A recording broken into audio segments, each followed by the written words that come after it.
Mauricio Pochettino, determined not to get carried away. He's not having it at all, Neil. What did you make of the way he greeted what was a pretty much a watermark result for them last night? Watershed, rather. I think he's a class act. Yeah. You know, I think he's a class manager as well. I think the way he conducts himself, the way he sets his team out, the way he speaks. It's no wonder Real Madrid, you know, courted him in the summer. The one thing with Spurs is just that mental, have that wee bit of mental fragility when the going gets a little bit tense over the last couple of years, when they really need a big result, semi-finals, you know, the Juventus game last year when they were on top at Wembley and they end up losing it. If they can get over that mental hurdle, I think they could go closer, they could win a trophy. As far as you asked me earlier, are the genuine Premiership contenders? I don't think so, not yet. Just because I don't think they've got the strength and depth. If they lose Kane, you know, is there a ready-made replacement? Well, Son did all right. Really. Son did all right. Yeah, Son did all right. He got 20 plus goals, you know, and actually went on a good run when Kane was injured. But I said earlier about Tottenham, I mean, there's an obsession with signing players, I think, when windows come.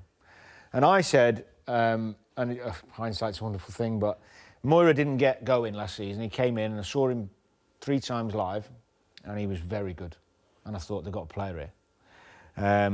He's obviously fitter. Pochettino's worked with him, which is, I agree with you, by the way, the way he improves players is tremendous. You know, we could talk about so many Tottenham players getting better over the last couple of years. Mm-hmm. Moira's come in, competition for place, got that pace, ability to beat people. They've kept Alderweireld, which was great. And actually, we're talking about United and centre-halves before. Sanchez, when they signed him, not too many people were saying, well done. Thought he had a great World Cup, by the way. Potentially a superb centre-half. Good business that was. You know, do you spend for the sake of it? Where do they need improving in that first 11? You know, you could argue you've got to go and spend 50, 60, maybe 70. People were talking about Zaha, Martial. Well, they've got Lucas Moura, who looks as good as. So where do you go and spend and improve that team? Well, it goes back, Danny, to something that Arsene Wenger used to say. He said it is possible to subtract by adding.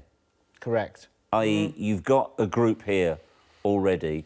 If you change the dynamic, if you change the balance, you will weaken it by supposedly spending more money and investing.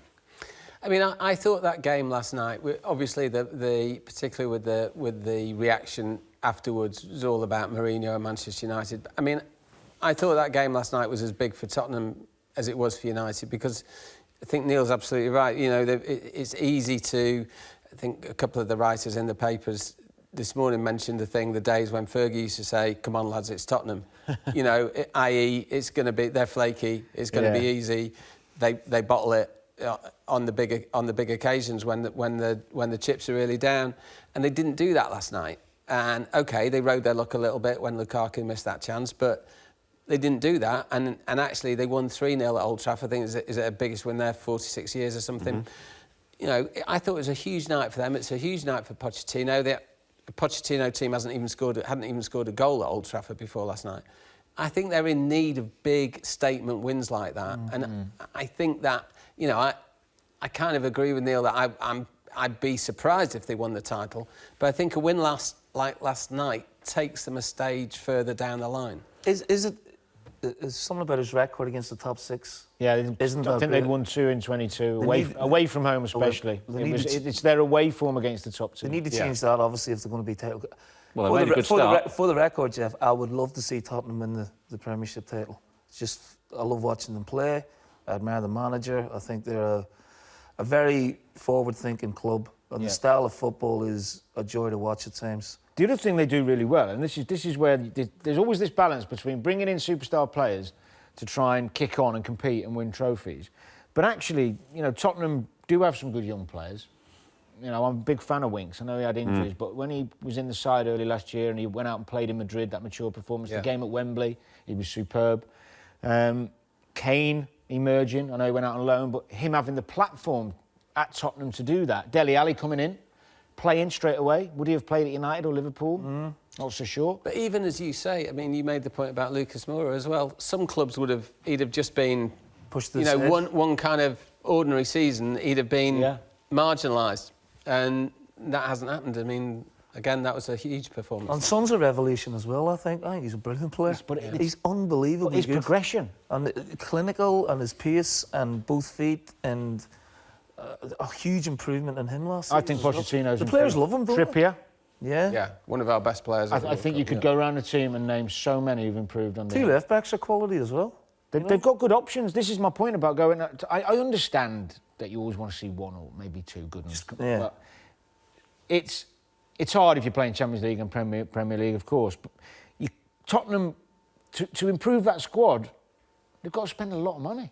And which player can they afford, if he's that good, who's not going to City, United, Liverpool? So having said all of that and what you said about the magnitude of the result last night and their performance as well, why do you think it isn't Poch's style to come out and say, listen, it just shows you. You look at historically, you know, what we've done, where we've fallen away, our record against the big clubs.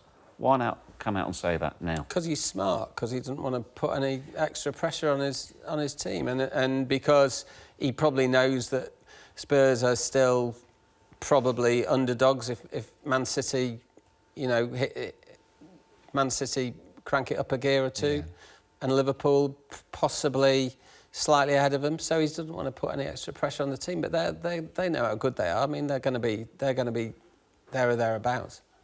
For your money, Liverpool still the closest challengers? At the minute, yeah, I'd have to say. I mean, what they're doing at the minute, Murph, they're keeping clean sheets as well. You know, which was the first half of last season. You know, they were throwing goals in. Again, we talk about Sevilla. 3-0 up in Seville, ends up 3-3. They bring in Van Dijk, great bit of business, a player I know personally. And then they rectify the goalkeeping problem as well. Allied to that, you know, they bring in Keita, you know, they've got Fabinho, so the strength and depth in midfield. And going forward, the 90-odd goals last season where you'd expect them to pick up where they left off. So the sum of all parts is they've got a very, very good team.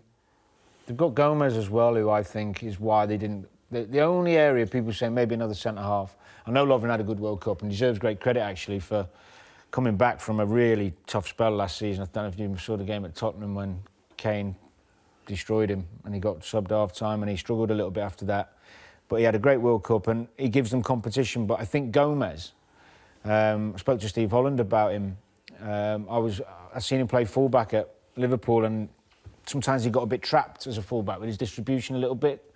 But when he played in the middle as a 3 for England, it was one of the friendlies. I think it was it Brazil or Germany? I think he played as a 3, and he played really, really well. And Steve Holland was talking very highly about him.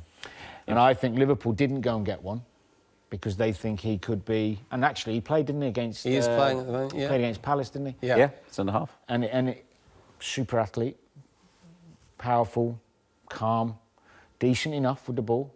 And the fella next to him has just made such a difference. Rolls Royce. Just the Rolls Royce.